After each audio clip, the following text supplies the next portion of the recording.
Buenas tardes amigos míos, días, noches, depende del lugar en donde nos estén sintonizando. Hoy vamos a hablar en Historias con Historia de las mafias y los cárteles. Muchas personas a veces piensan que es lo mismo, otras no saben cuáles son las diferencias, pero hay diferencias bastante notables y marcadas entre un cártel y una mafia.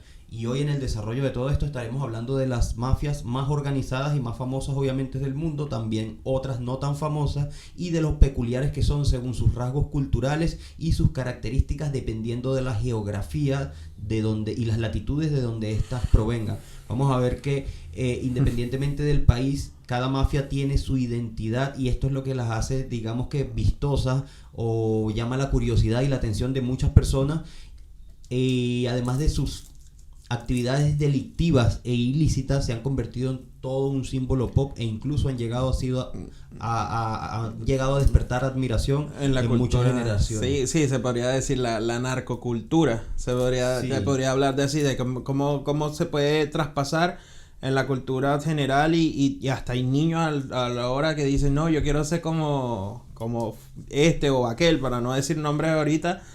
Y los toman como ídolos o como héroes y no saben qué es lo peor que pueden hacer.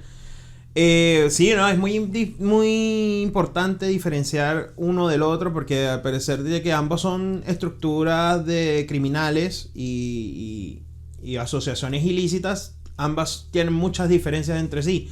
Y los narcotraficantes, o en este caso serían los carteles de narcotráfico, estábamos viendo en la investigación previa que tienen poco o casi nada de ayuda a las personas, o cómo se podría decir,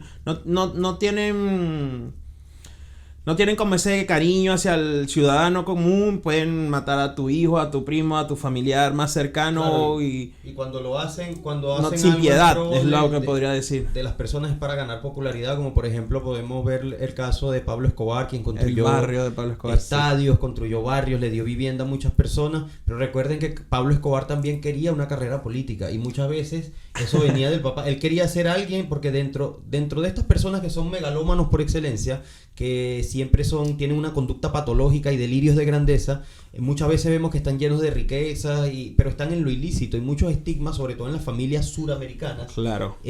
Por ejemplo, en Colombia hay una gran, siempre, toda la vida ha habido una gran cantidad de población conservadora y los padres de Pablo Escobar no eran la excepción. De Exacto. hecho, él quería demostrarle a su padre, ya estuviera en este plano terrenal o no, que él podía ser alguien más. Casi todas las familias conservadoras quieren un médico, un militar o un abogado como hijo. Entonces, él quiso también incurrir en la política no solamente para escribir sus propias normas, sino también para demostrar que era alguien respetable. Así mismo decía Pablo Escobar, alguien respetable de la sociedad. Claro, sí, pero ahí tuvo, digamos que su pared que no pudo nunca pasar, que fue el nuevo liberalismo que estaba a cargo de Luis Carlos Galán. Luis Carlos Galán, pero antes estaba el ministro de Justicia, que era Rodrigo Lara Bonilla, que fue digamos que el punto de quiebra en Pablo Escobar, porque fue el primero que legalmente en el Congreso de la República le habló a su cara y le dijo que no podía estar allí porque él era un narcotraficante. Y es lo que pasa es que él, claro, él estaba como suplente de otro que habían elegido.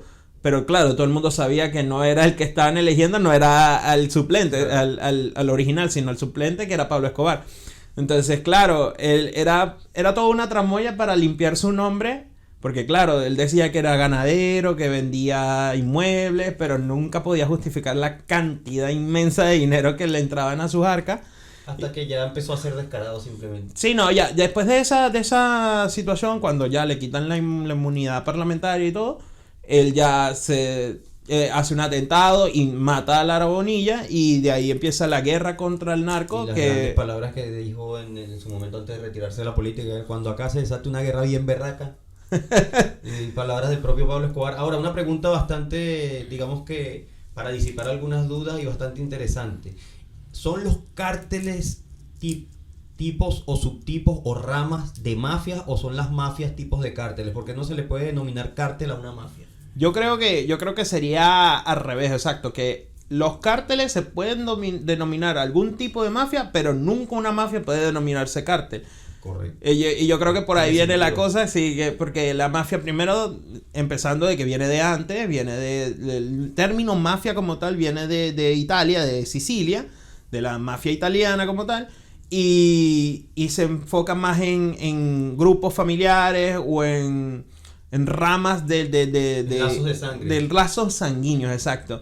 Y tienen un rango específico que no se ve vulnerar en ningún momento. O sea, ¿qué quiero decirte? Que un capo se deja de ser capo hasta el momento de morir. No es que te pueden tumbar y luego se monta tú, me monto yo, no. Sí, porque ellos Los rangos son lealtad, específicos. La lealtad es algo totalmente Inquebrantable. Es inquebrantable, es algo totalmente sumamente valorado, y un traidor es el peor escaño y es lo peor dentro de estas organizaciones de mafia. Pero ¿por qué entonces, si nace en Italia, por qué esto se expande tanto a nivel mundial a través incluso de la moda? Pasa que los italianos obviamente empiezan su mercado, o sea, después de la Segunda Guerra Mundial, acá Desde la primera podríamos hablar, sí, incluso. pero la gran migración, claro, con la gran migración a Estados Unidos. Exacto. Y no solamente fue la mafia italiana, también estaba la mafia irlandesa. Pero ¿qué es lo que pasa después de la Segunda Guerra Mundial? ¿Y por qué la connotación? Porque la migración fue el doble de masiva, y ya las mafias anteriores que habían estado en Estados Unidos, doy el ejemplo de Estados Unidos, también se habían disipado por Europa, pero Europa estaba en guerra. Y Estados Unidos, aunque estaba en guerra, no tenía la guerra en su propio terreno. Exacto. Y seguía siendo el país más industrializado de la época, y donde había un gran mercado. Y donde hay mercados paralelos. Y donde hay mercados paralelos hay mafia. Entonces, sí. Ya estas mafias que llegaron primero, en tiempos de la Primera Guerra Mundial, o incluso antes, porque tú tienes una anécdota de Theodore Roosevelt, Sí. Teddy Roosevelt, estamos hablando de principios de 1900, pero ya ellos habían hecho como esta exploración de mercado. Claro. Y para cuando viene la segunda oleada fuerte de migración de toda producto Europa, de la exacto. guerra en los años 40, ya venían más organizadas y ya sabían qué era lo que iban a hacer. Entonces estas familias que venían inmigrando ya eran recibidas por familias que ya habían emigrado. Ya estaban estructurados. Y la Cosa Nostra nace en Sicilia, todos la conocemos, pero hay una mafia que también es bastante fuerte y relevante, que es la Camorra. Y la Camorra nace en Nápoles, que también es una isla italiana. Entonces ellos tienen códigos de honor, si no me equivoco, hay un código que se llama el omertà, que el omertà era hacerse un corte en la palma de la mano y hacer un juramento de sangre ante una estampa de la Virgen, sí, de la Santa Patrona de Sicilia. Eso no lo sabía yo. Entonces ese era el omertà, y ese era un juramento de sangre, porque el pilar de las familias italianas, sean mafiosas o no, era bastante conservador. Era la fe. La fe religiosa, la fe totalmente en el catolicismo. Es que podían estar en la misa un domingo, pero en la tarde podían estar haciendo un negocio con prostitutas y con alcohol ilegal. Entonces, un delincuente, ¿qué empezó a diferenciar a estos mafiosos y por qué viene el boom después de la mafia? Estos mafiosos, y lo voy a decir, no tengo admiración por ellos, pero tenían clase, tenían estilo, porque si algo tenían... Un caché, si algo tenían un claro, caché si que... tenían los padres de familia, o los abuelos italianos de familia, es que sabían, no solamente sabían de moda, sabían de cosas buenas, de calidad. Entonces, estos mafiosos empezaron a confeccionar un estilo propio de gángster, pero eran gángster bien vestidos, que si tú no conocías su prontuario delictual, podían hacerse pasar por un político o por un caballero, una apariencia de un senador, una apariencia de cualquier, de la más alta alcurnia. Exactamente, no era un delincuente común, como que tú lo ves y los prejuicios sociales te hacen ver de que este tiene que ser un delincuente o tiene que ser alguien mal habido. Entonces, algunos capos o padres de familia de estas mafias eran sumamente encantadores, en el sentido de que eran diplomáticos. Ellos todo lo veían como un negocio.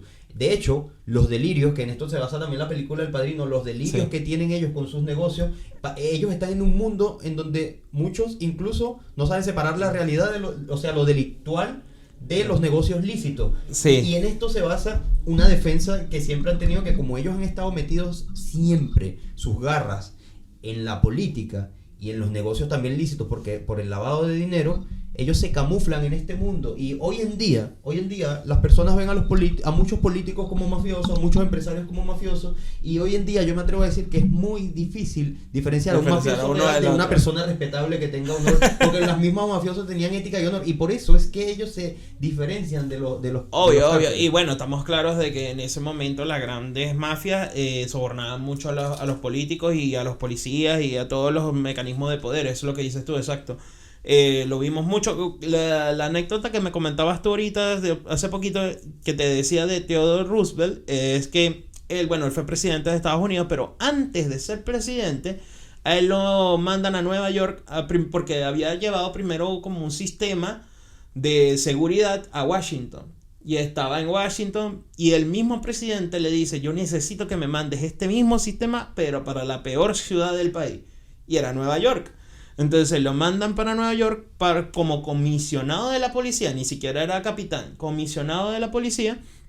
Y era un hombre, estamos hablando de una persona que era extremadamente fuerte mentalmente sobre todo y físicamente también. Nadie podía hacerle frente a su poder político.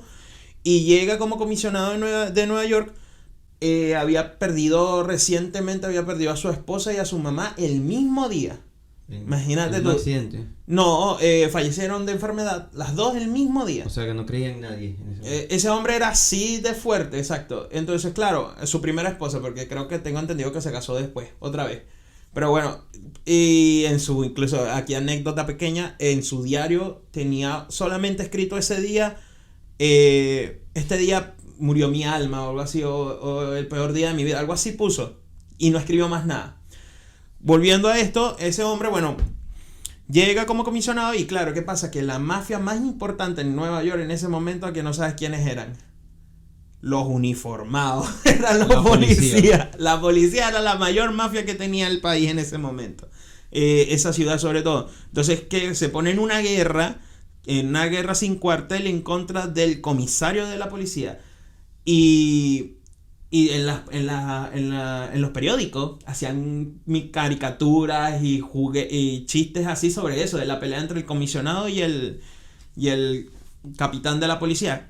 Tanto que da que hace una depuración total en los policías, hace que renuncie el capitán de la policía, y porque le tenía todo, digamos que le decía, o renuncias o vas preso, tú me dices qué vas a hacer. Entonces lo hizo que renunciara.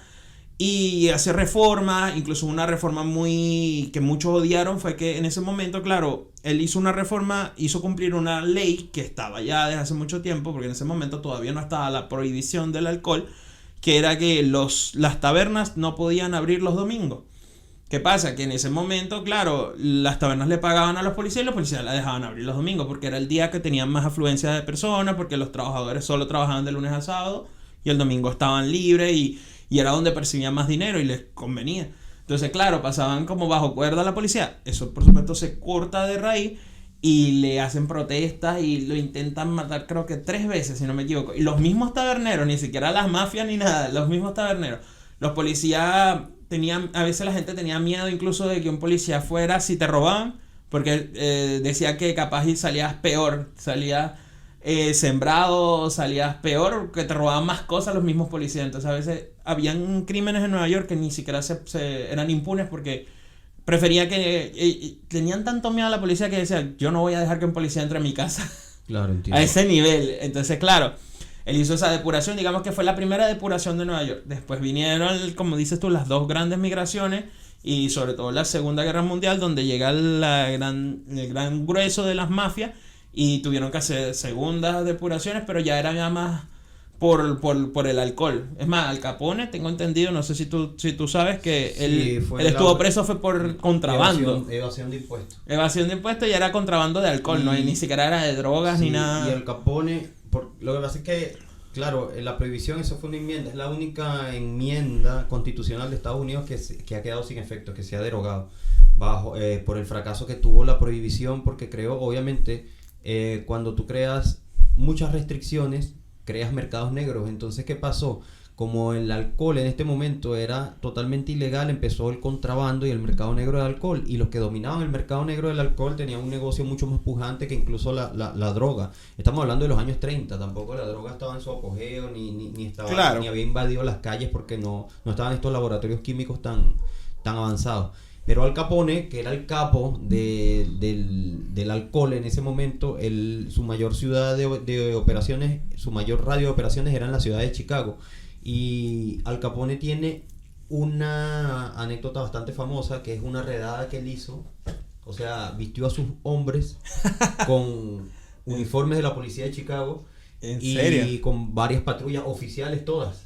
y llegó a un galpón en donde estaban el bando enemigo. El Día de los Inocentes. Hicieron una requisa todos contra la pared y todos confiados de que era una requisa policial. No era yo de los Inocentes, sino del Día de los Enamorados. Sacaron, sí, parece la masacre de San Valentín. Entonces sacaron sus rifles automáticos y acabaron con todos los contendores y no quedó nada. Creían que era la policía de Chicago, pero después indagaron que fue el mismo Capone. Imagínate el nivel de claro, poder que tienes en una ciudad que puedes hacer eso. Sí, eso es lo que pasa también con las grandes mafias, que muchos, o sea, no son teorías de conspiración, sino que está comprobado de que los mafiosos muchas veces corrompen a políticos, y más allá de corromperlos, hacen que políticos muy poderosos le deban favores. Y ahí es donde empezamos en un círculo vicioso, como en un bucle. ¿Por qué?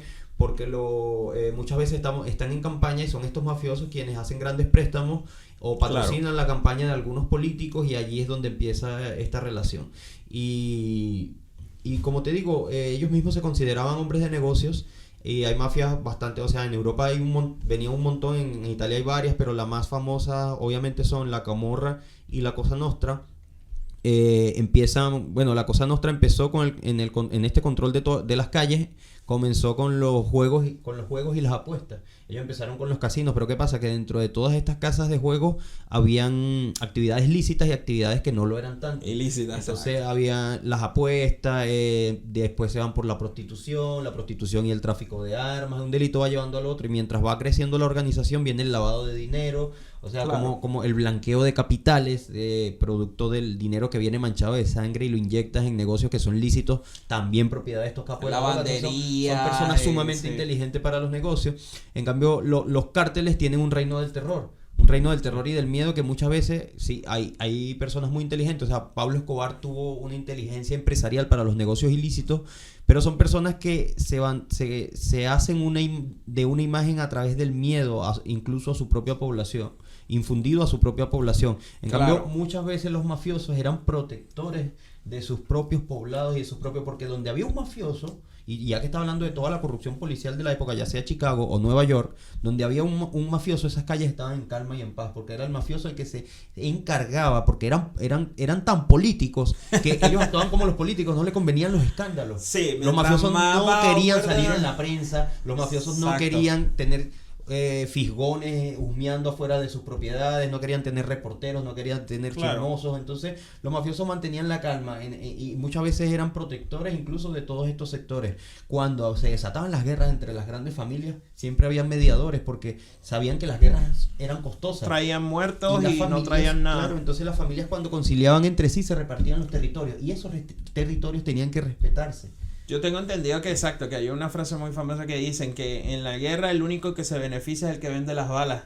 Sí. Exacto, sí, entonces la claro. También es un costo, entonces cuando les mantenían la paz por ese tipo de tratados, porque si eran 4 familias o 5 familias famosas en Nueva York y una de estas familias era desleal, todas las familias iban a cargar contra esa familia. Contra de ella. Claro, entonces era un peso que se mantenía en cuanto a la presión. No trabajaban tanto con la extorsión a la población, los cárteles sí, y algunos tipos de mafias latinoamericanas, como las Maras Salvatrucha, como organizaciones delincuenciales. Sí. Por ahora está muy de moda el famoso Tren de Aragua. O sea, son organizaciones que trabajan con la extorsión a personas, te pueden extorsionar hasta un obrero. O sea, extorsionan negocios de los comunes. En cambio, las altas esferas de la mafia extorsionaban a políticos de alto rango que les debían favores. Entonces aquí vemos una especie, por esto se siembra en la cultura pop como una especie de, si nos vamos al universo de Marvel, pudieran ser los antagonistas. Sí, totalmente. De un mundo que de por sí también en las operaciones políticas y mercantiles también tiene, se podría decir que algo podrido. Antihéroes serían. Claro, entonces que tenían sus negocios bajo cuerda ilegales, pero igual de todas formas cuando era el momento de ayudar, ayudaban. Claro, dentro de su mundo ilícito tenían códigos. Tengo entendido exacto que más de una vez, cuántas veces Al Capone no ayudó en hospitales, creo que también dio donaciones a fundaciones, o sea, y estamos hablando de Al Capone porque digamos que es como el más famoso, el más reconocido, pero hay muchos más que están bajo cuerda. Capone es el más famoso obviamente de toda la historia, pero Capone también tenía obviamente tenía mucha maldad dentro de su ser, pero siempre brindaba una mano filántropa a los inmigrantes italianos sobre todo, porque eso sí tenían ellos, eso sí. Y el lo que es el seguir, digamos, órdenes o tener una línea de mando, porque en su momento, cuando él estaba, digamos que en la parte baja de su mafia, a él una vez se propasó con una mujer en un bar y él le cortaron la cara. Otro mafioso le cortó la cara. Como castigo. Y él no se pudo vengar, él tuvo que pedir disculpas y ahí quedó. Igual y aún así, después de cuando ya estaba en el mayor alto rango de su poder, como jefe total de su mafia, él no se rebeló en contra de esa persona y siempre le guardó respeto y le guardó... Porque él sabe que él fue el que pifió y él violó el código. O sea, estas mafias tienen, dentro nivel de su mundo delictual, tienen sus códigos y sus códigos de ética. Y casi nunca se tomaba fotos de él, del lado, porque no le gustaba y le decían Scarface por eso. Scarface, de ahí nace el mito de Scarface. Y hablando de estos castigos, muchas veces también son autocastigos. Entonces aquí nos vamos al otro lado del Pacífico. Autocastigos. Los yakuza. La yakuza, que es la mafia japonesa... cuando ellos violan los códigos de honor, y estos son un poco más pesados con eso porque vienen de los samuráis. Sí. Y nosotros sabemos qué pasaba cuando los samuráis se salían del camino de los códigos morales. ¿Qué hacían? El seppuku o el harakiri. Y se mataban. Entonces, el yakuza, cuando viola un código, se cercena un dedo. Sí, cometen un error. Son ellos mismos. Sí. Y obviamente es una deshonra muy desagradable y muy desprestigiosa, que incluso le impide seguir escalando. Entonces los yakuza, mientras más dedos cortados tengan, más deshonrosos. Y tengo entendido que, claro, incluso viene también de eso, de que se cortaban los dedos de una mano en específico porque si acaso necesitaban empuñar una espada, no poder empuñar bien. Claro. No poder, que primero que empezaban con el meñique y después venían con este y así va. Exacto, de ahí viene inclusive eso. Obviamente que ya los yakuza en este momento no utilizan espadas. Claro, y son los únicos mucho más muertos. Hay que hacer una acotación aquí. Ajá, son los únicos que... Ajá, ¿tú lo vas a decir? Las yakuza... No, dilo. De que son la única mafia que ahorita en cierta forma se están metiendo al nivel de la legalidad. No sé si sabes que... Sí, incluso como mafiosos están a punto de desaparecer. Exacto. Por eso es que son todos unos monumentos vivientes porque, ojo, los yakuza se tatúan todo el cuerpo. Muchos exceptúan la parte del medio del torso y de las muñecas, se tatúan desde las muñecas hacia atrás porque siempre andan de traje pero no pueden mostrar sus tatuajes, por eso no se tatúan el cuello tampoco, sino cuando se desvisten la camiseta, ahí es donde sabes que es un yakuza. ¿Cómo sabes que es un yakuza? Porque son tatuajes bastante particulares que tienen que ver con la historia de Japón y la cultura de Japón. Sí, es un por tipo eso especial de tatuaje. Claro, por eso siempre son dragones, geishas, samuráis, etcétera. Flor de cerezo, pescoy, y se tatúan, la mayoría, no todos, pero la mayoría de los yakuza, sobre todo los que son chapados a la antigua, se tatúan con el método tradicional, que es mucho más doloroso, que es con una punta de bambú afilada así. Y estos tatuajes quedan en la piel con colores mucho más vivos que los tatuajes con máquina. Inclusive todavía en Japón, hasta hace poco, todavía era chistoso porque decía que no es ilegal tatuarse, pero el tatuador tenía que tener título de medicina para poder tatuarte. Entonces todos los tatuadores en Japón en cierta forma eran ilegales. Sí. Y hasta hace poquito abolieron esa ley o algo así. Y bueno, hay lugares en Japón que en regular ahí estilan mucho los baños comunes. O sea, todos tienen baño en casa, pero sí tienen baños comunes que son como unas saunas. Claro. Y hay muchos lugares donde no te permiten entrar con tatuajes. O sea, yo como estoy así todo tatuado, no me dejarán pasar. Porque está arraigado en su ser. Y ellos obviamente saben que soy un extranjero y que yo no soy yakuza, pero está tan arraigado en su ser que una persona con tatuajes en muchos lugares en Japón no puede pasar. Al son de hoy, 2023, estamos hablando de que ya hace muchísimos años que eso ya se ha liberado. Pero entonces llega una persona vestida de maid o de muñequitica así y si lo dejan pasar. O sea, ahí es la virtualidad de las cosas. Pero hay que acotar que ser un mafioso en una población, en un país como Japón, que es un país de una cultura bastante avanzada, muy superior, un país en donde la rectitud y los códigos de honor son bastante severos, es un trabajo que no es para todo el mundo. O sea, vemos que este lado del mundo está impregnado de mafias porque hay mucha corrupción, hay mucha extorsión. O sea, y los mafiosos están metidos en el gobierno y hay países en donde el gobierno tiene control de sus propias mafias y las necesita. Pero en Japón todo esto es antimoral y antivalor, es inmoral. Entonces, ¿qué pasa? Para tú ser un yakuza y sobrevivir en el sistema japonés, tienes que ser el triple de inteligente.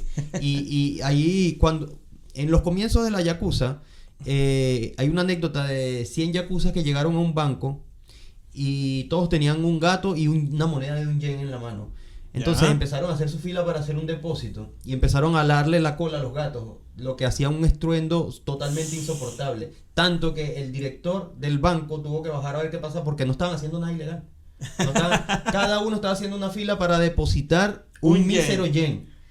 Y el banco no podía privarlos de eso y tampoco y no tenía prohibición de entradas de mascotas. Entonces el director bajó y lo persuadieron a que hiciera un préstamo a una de las compañías a las que ellos prestaban servicio. Entonces el director firmó el préstamo de inmediato y así empezaron los yakuza a extorsionar y a manipular y se jactaban de obtener lo que querían sin los métodos de la violencia. Sin violencia. Los métodos de la violencia. Entonces una sociedad como la japonesa, con unos fuertes pilares de valores, la caída de Amura, uno de los yakuza más poderosos de todos los tiempos, es porque atentó en contra de un policía japonés.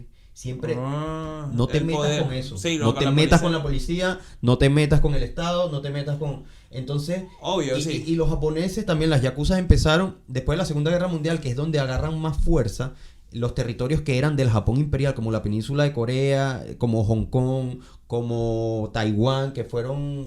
Claro, sí. Ellos se retiraron y todo lo demás, y dentro de todo este desorden, a Japón le habían tirado 2 bombas atómicas, la policía prácticamente no tenía absolutamente nada de recursos. Ayudaba. Los yakuza financiaron a los policías, o sea, los yakuza hicieron un préstamo a la policía de Japón. Imagínate tú eso. Y ahí es donde empiezan sus operaciones, porque entonces esto es tráfico de influencias. Entonces, al final, cuando te quieres doy un algo, favor, pero necesito y sin un favor derramar una gota de sangre. Claro que sí son severos cuando tienen que serlo. Y estas mafias orientales también son muy típicas, para que no se nos extienda tanto, hablar también de otra muy famosa en el lado oriental, que son las tríadas chinas. Y las tríadas chinas tienen un pergamino de actividades ilícitas, así que van desde la extorsión, la prostitución, pero Julio, tráfico de drogas. Antes de que hagas el comienzo de la triada china, que eso es súper importante, te comento que igual, obvio, estamos hablando, no los estamos ensalzando ni mucho menos, pero te quiero decir de que los yakuza también tienen, digamos, que sus ovejas negras dentro de su fila, porque las cosas como son. Tenemos casos muy famosos de homicidas muy famosos, por lo menos hay uno muy famoso de una niña que mataron que se llamaba Junko Furuta. Sí, horrible. Que 4 yakuza que eran menores de edad hicieron y deshicieron con esa pobre mujer por 40 días, pero torturas inimaginables hasta el momento de que ella perece, muere. Pero ¿qué pasa? Que en la casa de donde estaba ella secuestrada pasaron más de 100 hombres por esa casa y por, como le digo, todo tipo de tortura. En este momento no vamos a ahondar en esa situación porque es muy gráfico, muy malo. Claro. Pero para que también tomemos en consideración que como tenían cosas buenas, también tenían cosas malas. Obviamente, después de pasar esta situación, todos los que estuvieron involucrados en esta situación fueron como que desterrados de la yakuza por esa misma situación, lo que dices tú, sin meterse en lío, no querían meterse en lío y eso era manchar el nombre de la organización. Claro. Ahora sí podemos comenzar con la triada china, que esa me interesa mucho. Es muy que no se conoce, ¿cierto? Sí. Se habla muy por encimita, yo creo. Chitsu Abe, el fallecido ex primer ministro japonés. ¿Al que mataron? Sí. Fue cuando antes de ser primer ministro japonés habían incendiado su casa y dijeron que eran las yakuza como parte de intimidación porque no les debía una plata. Ahora imagínate tú, y después fue primer ministro de Japón. Entonces ahí están las conexiones. La parte fuerte de la yakuza es la diplomacia y tener altas conexiones con el poder, exacto. Y Omura, cuando atenta contra este policía jubilado que le había declarado la guerra, intenta matarlo, pero el policía sobrevive y el Estado japonés es totalmente implacable porque lo condenaron a la horca.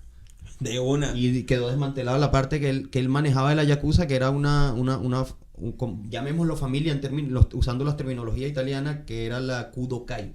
Y la Kudokai era una rama de la yakuza bastante temida en Japón. Wow. Entonces, claro, se entraron. Eran los que estaban en Shinjuku y así, ¿verdad? Sí, estos tipos de líderes negativos son los que los yakuza buscan evitar, aunque fue durante muchos años mantuvo el reinado de la Kudokai. porque ellos mantienen, porque no quieren la atención policial ni mediática, porque no es lo mismo que estés desde las sombras a que estés en el ojo del huracán y que todas los ojos de los políticos y de las autoridades se centren en ti. Claro. Porque van a utilizar recursos solamente para ti. Recuerda que también los políticos actúan por popularidad. Y si tú te pones en la palestra de la opinión pública, te estás matando solo. Como enemigo público. Claro.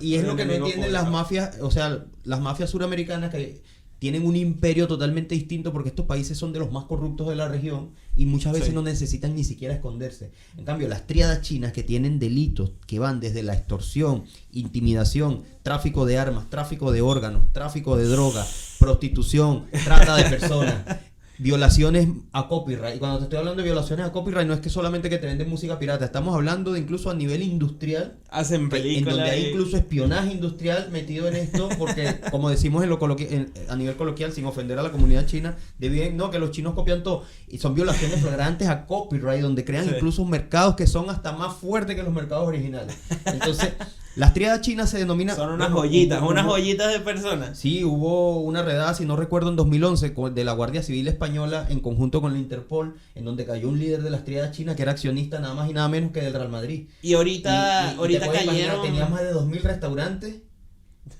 que él manejaba, en donde se lavaba dinero. Y ahorita cayeron unos también aquí de una mafia china, también de la tríada, que estaban conectados con esos españoles. Sí, y era una mujer entre las líderes. ¿Por qué se llaman tríadas chinas? Porque de 3 integrantes, de 3 soldados de esta mafia, solamente uno conoce a su superior. De 3, o sea, por cada 3 hay uno que conoce a su superior y los otros dos lo desconocen. ¿Qué garantiza esto? Que cuando haya una redada o cuando capturen a uno, no sepas exactamente si él de verdad tiene conocimiento sobre quiénes son sus líderes. Y ese que conoce a su superior, de rango superior, esos del mismo rango superior, solamente uno conoce al rango superior de él. Exacto, y no necesariamente el que es superior de los de abajo no quiere decir que él sepa...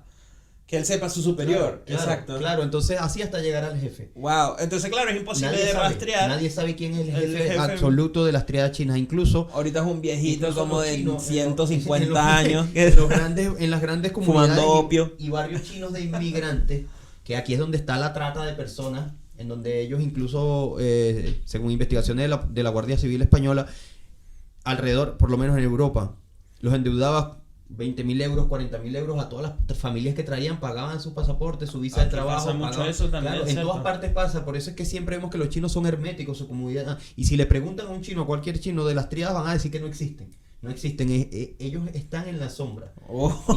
Y son mafias que se han extendido por casi todos los países del mundo. La mafia rusa también está desde las sombras muchas veces, pero está compuesta por oligarcas rusos. Sí, porque es más políticos ya en el poder. Claro, más políticos en el poder, más oligarcas, que esto también es por el hermetismo que hubo durante la Guerra Fría, en donde el poder político se concentraba como una mafia prácticamente, y después esto fue deviniendo en todas estas oligarquías que fueron dando pie a la mafia rusa. Por ahí dicen... La mafia eslovena y la mafia rumaní también es bastante... Bueno, hay mafias en la Europa del Este, que es la Europa devastada en la época de la Guerra Fría y la Unión Soviética, que es la Europa pobre, llamémosla así, que no es parte de la Unión Europea, en donde está también metida Ucrania. Siempre tiene líderes, siempre tiene mafias fuertes que están que son sanguinarias y que están bastante consolidadas en lo que es el tráfico de armas y la explotación sexual y tráfico de personas. Y de Europa del Este es que viene la mayoría, este es otro dato, de Europa del Este, Ucrania, anteriormente Polonia y República Checa, ya han como que disminuido un poco eso, pero todo lo que es Rumania, Bulgaria, Chechenia, Eslovenia, Armenia, todo tienen un gran canal de tráfico de esclavas sexuales hacia Europa Occidental. Y hacia Asia también, sí, hacia Asia también, pero más que todo en el mercado europeo. Y la mayoría de las prostitutas que de Europa oriental, de Europa del Este, están arraigadas en burdeles de España, Francia y Países Bajos. Sí, en Inglaterra no es tanto, pero sí en todos esos lugares. Sí, en la península ibérica se podría decir, en toda la península ibérica Y claro, sí, todo lo que es Grecia tengo entendido que también tiene mucha afluencia porque hay países de mucha migración, Son países de mucha migración, de mucho turista y de muchas personas de paso. Inclusive ha pasado mucho que ahora hay conexiones de los cárteles de acá de América, donde mandan esclavas sexuales a Asia sobre todo, porque en los asiáticos les encantan mucho las facciones de las latinas. ¿No? Y entonces, esto se veía, antes de que se viera aquí con estas conexiones, se veía en el sudeste asiático, porque siempre lo han hecho en el sudeste asiático y en países del Medio Oriente. Les voy a hacer una recomendación muy importante, de verdad que la vi en estos días, una película que salió hace muy poco, la están teniendo muy bajo... Song of Freedom. Sí. Exactamente. Bueno, aunque ya explotó. Sí, pero explotó por internet, porque en realidad no le habían dado la difusión que quería, porque tocan mucho de ese tipo de cosas, el tráfico de personas, de niños sobre todo, y es una historia real. Y de verdad que a mí me encantó la película y es una película que no tiene casi presupuesto. Y no es un tabú, son cosas que están ahí, extremadamente que muchas veces buena. le damos la espalda a la realidad y que no se tiene, si no tiene la promoción, o sea, no es por ser conspiranoico, pero no ha tenido la promoción que debió haber tenido por las grandes distribuidoras. Es por algo. Sí, es que... es un tema bastante sensible el tema de los niños y que haya personas poderosas involucradas en esto. Ojo, que no estoy diciendo que solo los poderosos, porque la pedofilia es una parafilia que está en la mente enferma y las desviaciones de conducta de todas las personas independientemente del estrato social sí, no necesariamente tienes que venir de un lado en específico, claro, para tener esa como parafilia. La hay en barrios marginales, también la hay en las altas esferas de la sociedad, y eso es lo peligroso de la pedofilia, y por eso tantos encubrimientos. No, y es súper... Bueno, ahí vienen las teorías conspiranoicas del Pizzagate y de todas las cuestiones, claro. Pero obvio, estamos hablando de conspiraciones que a lo mejor pueden ser verdad, pueden ser mentira, nadie lo sabe. Países, nosotros estamos acostumbrados muchas veces, por lo menos nosotros que le hablamos desde Chile, de países que, bueno, están en paz de alguna manera, pero hay países como, por ejemplo, Siria, Yemen, ahora Afganistán, con la llegada de los talibanes, ¿qué queda para esos niños que quedan en tierra de nadie? Los huérfanos de guerra, o sea, lo que hablamos en estos días de niños que caen a merced de traficantes. De la cruzada de los niños, exacto. Por allá viene todo eso. Y bueno, eso sí más... Bueno, antes de concluir, de verdad le vamos a agradecer por todo el recibimiento. Más poderosa. Bueno, ya yo estaba agradeciendo por el recibimiento. Nostra, más tradicional. Bueno, la Camorra en este momento es hasta más poderosa que la Cosa Nostra, pero la Camorra, Cosa Nostra, por el lado europeo de Italia, la mafia rusa, que el nombre de verdad es muy difícil de pronunciar, lo van a ver escrito aquí. Sí. La Cosa Nostra, la Camorra, las triadas chinas, que operan prácticamente en todas las latitudes del mundo, la Yakuza japonesa.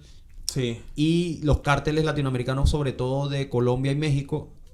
Colombia, México, sí, son los más famosos y los que más... Bueno, pero no podemos hablar de las maras salvatrucha, que aunque nacen en Centroamérica también tuvieron mucho poder en estados como California. Que en este aspecto, a lo mejor este presidente puede tener cosas buenas, cosas malas, nadie es perfecto en la vida, pero algo que sí tiene bueno es que el presidente Nayib Bukele a las maras las considera terroristas, y yo también pienso lo mismo, es que todo ese tipo de organizaciones de narcotráfico son terroristas. Los cárteles son terroristas porque ellos impregnan de temor y de terror a la propia sociedad, e incluso someten a poblaciones enteras a toques de queda que no pueden romperse por nada del mundo. Entonces son personas, yo también las considero terroristas. Exacto.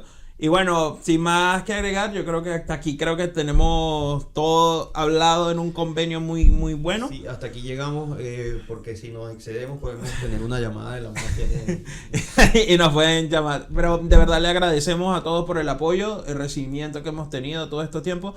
Tuvimos un pequeño parón hace poco por razones que salieron de nuestro control, pero ahora vamos a darle con todo, vamos a estar 100% aquí con el proyecto. Y bueno, no queda más que decirles que se suscriban, le den like y lo compartan con sus amigos y conocidos. Muchas gracias por el acompañamiento, hasta luego. Gracias. Canta en plenitud y disfruta en plenitud de tu canto. Tenemos para ti clases para los instrumentos, piano, guitarra, violín, flauta dulce y muchos más. También clases de canto. 3 niveles académicos, principiantes, intermedios y avanzados. En Canta en Plenitud te apoyamos con profesionales de la música de manera online y presencial.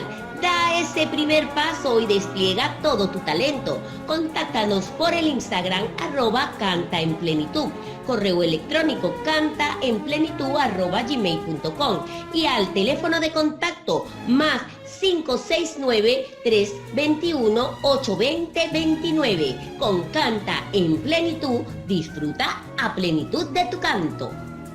Borda Kings, personaliza tu bordado. Tenemos bordados personalizados con el diseño que tú elijas, desde gorra, jockeys y gorros. Y si te gusta la pesca, te bordamos tu logo. En Borda Kings, lo que se te ocurra, lo bordamos con alta calidad y precios insuperables.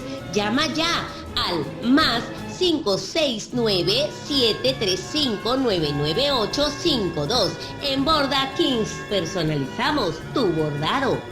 Central Music, todo en instrumentos musicales. Contamos con un amplio surtido de instrumentos musicales, audio profesional y servicio técnico. En Central Music trabajamos para ti. Estamos ubicados en la avenida San Diego, 171, Santiago Centro. También puedes escribirnos al correo ventas@centralmusic.cl o por la web www.centralmusic.cl. Teléfono de contacto más 569-891-49158. Central Music, todo en instrumentos musicales.